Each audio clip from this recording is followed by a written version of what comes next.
इसे खामोश खड़ा देखकर ड्राइवर ने कहा, दरवाज़ा खोलो। वो हकलाते हुए बोला, शश।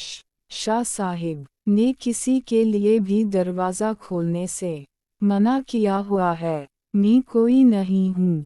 ड्राइवर से पहले कबीर दादा ने दबंग लहजे में कहा। इसका आम लहजा भी मुखालिफ का पता पानी कर देता था। इसके गुस्से का इजहार करने पर चौकीदार थर थर कांपने लगा। दरवाज़ा खोला तो नौकरी चली जाएगी। नौकरी बचाना है या जिंदगी? कबीर दादा की बात ऐसी नहीं थी कि चौकीदार मजीद बहस कर सकता। वो जानता था कि कबीर दादा जो कहता वो करता भी है, और यकीना नौकरी जिंदगी से अहम नहीं थी। मरे कदमों से चलता हुआ वो दरवाज़े के करीब पहुंचा और दरवाज़ा खोल दिया। दरवाज़ा खुलते ही ड्राइवर कार अंदर ले गया। 6 मिनट के पुख्ता रास्ते के इख्तिताम पर जॉनी ड्राइवर ने कार रोकी। कबीर दादा बाहर निकला और अंदरूनी इमारत की तरफ बढ़ गया। इस वक्त इसके चारों मुहाफिज भी गाड़ी से बाहर निकलकर इसके पीछे हो लिए थे। कबीर दादा की रफ्तार देखते हुए इन्हें भागना पड़ गया था। ड्राइंग रूम में घुसते ही इन्हें अखलाक हसीन की ख्वाबगाह के सामने 2 मुहाफिज खड़े नजर आए। कबीर दादा को देखते ही वो चौंके। अगले ही लम्हे इन्होंने जेबों से खौफनाक शक्ल वाले पिस्तौल निकालकर हाथों में पकड़ लिए थे।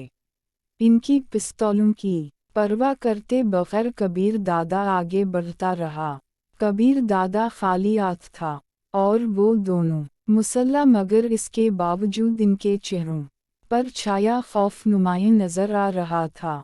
कबीर दादा, शाह साहिब आराम कर रहे हैं।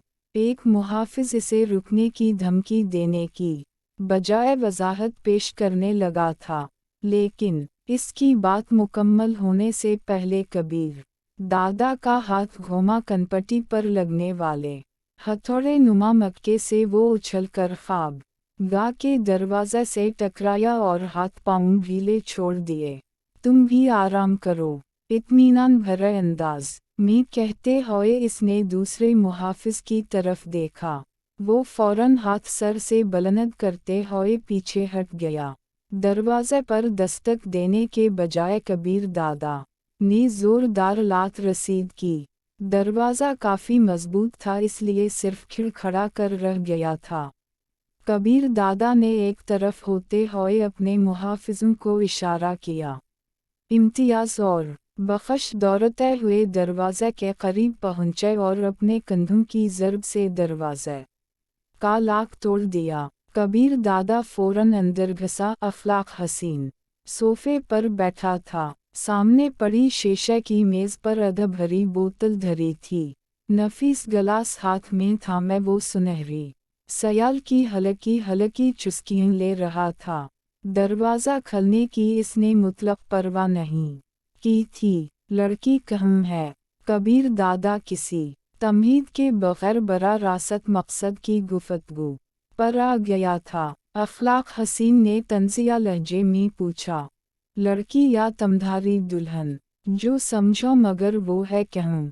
अखलाक हसीन मुना बनाते हुए बोला। तमधारी बीवी के बारे में मुझे किया मालूम? ये अल्फाज इसके होंठों पर थे कि बिजली चमकने की तरह कबीर दादा अपनी जगह पर उछला। इसके पाँव की भरपूर ठोकर अखलाक हसीन की छाती पर लगी और वो सोफे समेत पीछे को उलट गया। अगले ही लम्हे इसके गिरीबान से पकड़ते हुए कबीर दादा ने ऊपर उठा लिया था। शायद तुम्हें भूल गया है कि किससे मुखातब हो। कबीर दादा, इसका नतीजा तुम्हें भुगतना पड़ेगा। अखलाक हसीन के गले से खरखराती हवा आवाज़ निकली। अगर तुम जिंदा बच गए तो? कबीर दादा ने इसे ज़मीन पर पटकते हुए जेब से पिस्तौल निकाला। तुम अपने होश खो चुके हो। एक लड़की के लिए तुम मेरे साथ ये सलूक कर रहे हो। अखलाक हसीन के लिए मैं पहली बार खौफ झुलका था। میرے 3 تک گننے سے پہلے تم اس کے بارے زبان کھول کر اپنی زندگی کو طول دے سکتے ہو۔ 1 اس کی بات کا جواب دیے بغیر کبیر دادا نے دھمکی دیتے ہوئے گنتی شروع کر دی تھی۔ اس کے 3 کہنے سے پہلے افلاق حسین جلدی سے بولا، وہ خاور شیف کے پاس ہے۔